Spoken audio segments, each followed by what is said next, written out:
안녕하십니까, 알파스트리트 파트너스입니다. 2024년 8월 7일 수요일 마감 시장 보겠습니다. 코스피지수가 1.83% 올라서 2568로 마감을 했습니다. 코스피 반등을 하고는 있는데 좀 약합니다. 1.8%. 보면 지금 거의 빠진 게 8월 1일 2777부터 뭐 이틀 연속 급락이 나왔고요. 이틀 동안 거의 뭐 한 12% 정도가 빠졌는데 이틀 지금 반등해서 오른 게 한 5% 정도밖에 안 되니까 지금 빠진 거에 아직 절반도 회복을 못 했습니다. 그래서 뭐 일봉으로 보시면 이렇게 급격하게 빠졌고 지금 한 절반을 채 회복을 못하는 이런 상황입니다. 어제 미국 증시는 올랐습니다. 다우가 0.7% 올랐고요. 나스닥이 1% 이렇게 오르면서 그래도 미국 증시는 뭐 상대적으로 가장 좋은 거는 같아요. 워낙 안 빠졌고요. 그리고 반등도 제법 이렇게 나오면서 다우 같은 경우는 거의 39,000 가까이에서 마감을 했고요. 나스닥 같은 경우는 좀 더 지금 고점 대비로는 많이 빠져 있긴 한데 그래도 뭐 그래도 1% 반등을 하니까 조금 분위기는 살짝 좋아진 게 아닌가 그렇게 생각이 듭니다.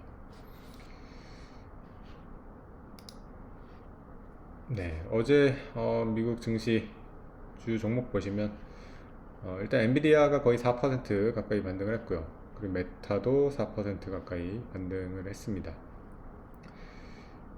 그리고 브로드컴이 뭐 한 1.2%, 마이크로소프트 1.1%, 애플이 좀 약했는데요. 애플이 1% 정도 이렇게 하락을 했습니다. 그래서 뭐 전반적으로 반등을 하긴 했는데 뭐 그렇게 큰 움직임은 없었던 것 같고요.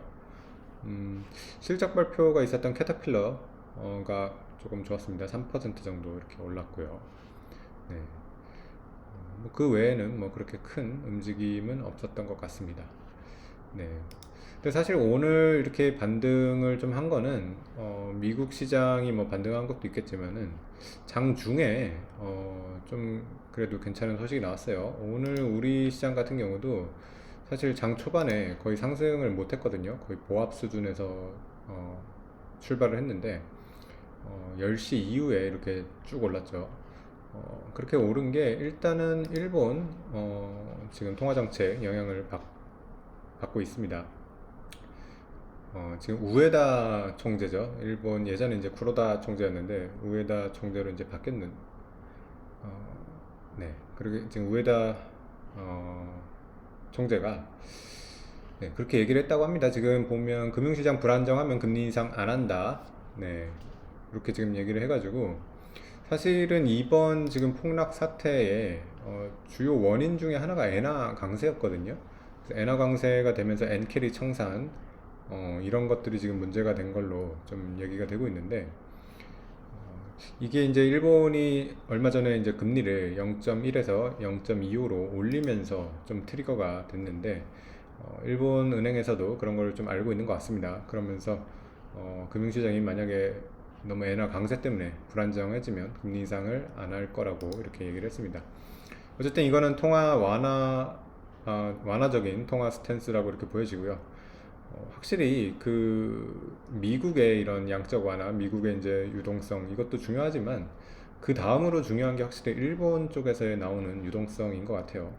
그래서 일본 같은 경우가 이제 금리 인상을 하게 되면 유동성이 이제 어쨌든 줄어드니까 그런 거에 대해서 조금 시장이 트러블이 있었던 건데, 일본도 이거를 알고 뭐 계속해서 어떻게 보면 이제 돈을 그렇게 막 줄이진 않겠다 뭐 이런 얘기겠죠. 그러다 보니까 좀 급반등이 나왔고요.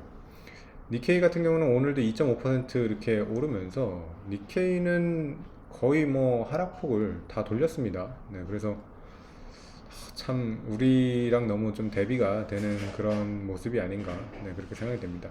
어제도 10% 이상 올랐는데 오늘도 2.5% 오르면서 일단은 전에 13% 급락했던 분은 다 돌리고 오히려 약간 상승을 한 그런 상황입니다.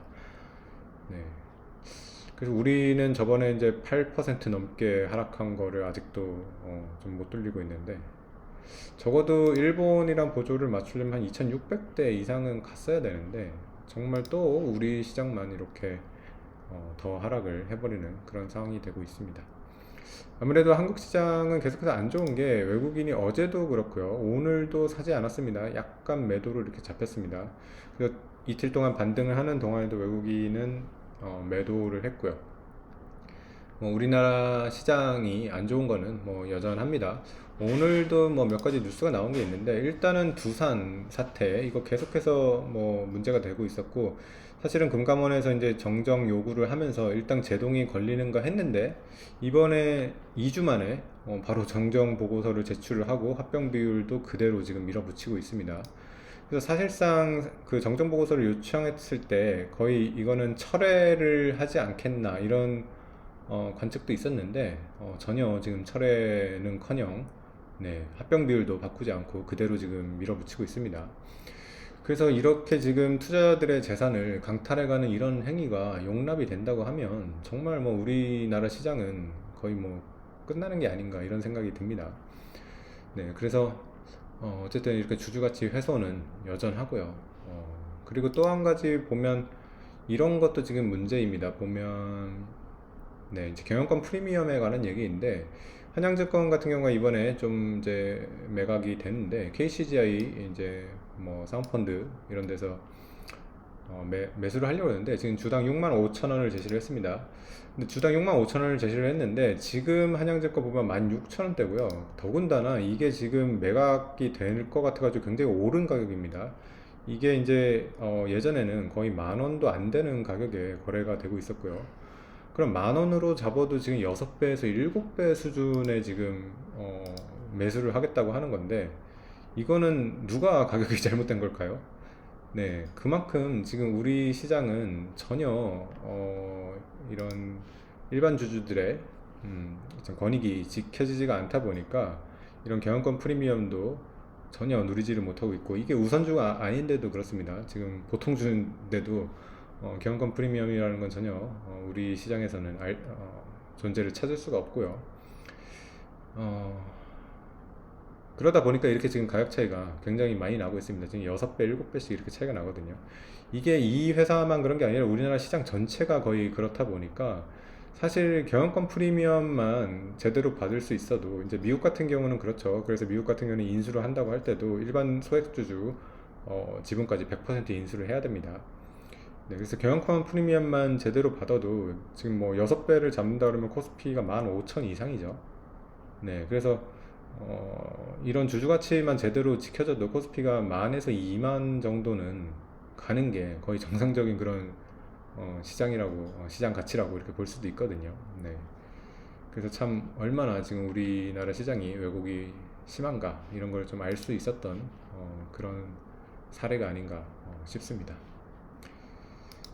그래서 뭐 한국 시장이 뭐 안 좋은 거는 뭐 하루 이틀 하루 이틀 내용이 아니고요. 일단은 뭐 금융시장 전체적으로 봤을 때는 일단 미국 시장이 조금 반등을 하고 있다는 게 그래도 좀 반가운 소식인 것 같습니다.